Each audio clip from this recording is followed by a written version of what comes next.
కొబ్బరికాయ సాక్షాత్తు పరమశివుని తల అని మీకు తెలుసా? ఒకసారి పరమశివుడు త్రిపురాసురులను సంహరించడానికి ప్రయత్నించాడు. కాని ఎంత ప్రయత్నించినా వాళ్ళను చంపలేకపోయాడు. అప్పుడు బ్రహ్మదేవుడు శివుడికి ఇలా చెప్పాడు, ముందుగా గణపతిని పూజించాలి, అప్పుడు మాత్రమే ఆ కార్యం విజయవంతం అవుతుంది అని అన్నాడు. అప్పుడు శివుడు గణపతి పూజకు సిద్ధమవుతుంటే సాక్షాత్తు వినాయకుడే వచ్చి ఆయన ఎదుట కూర్చుంటాడు. అలా శివుడు పూజని పూర్తి చేస్తాడు.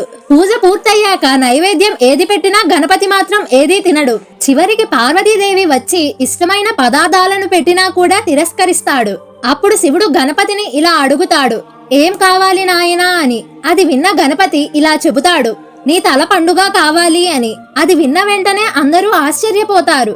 కానీ శివుడు మాత్రం దీని వెనుక ఉన్న మర్మాన్ని గ్రహించి ధ్యానంలోకి వెళ్తాడు.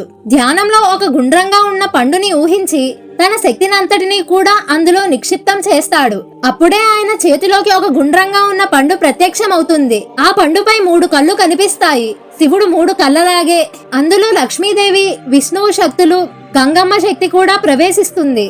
అప్పుడు ఆ పవిత్రమైన పండును గణపతి స్వీకరించి ఇలా చెబుతాడు, ఇప్పటి నుంచి దీనిని శివఫలం అని పిలవాలి అని. అందుకే ఈ రోజుకి కూడా ఏ పూజ అయినా కొబ్బరికాయ లేకుండా పూర్తి కాదు.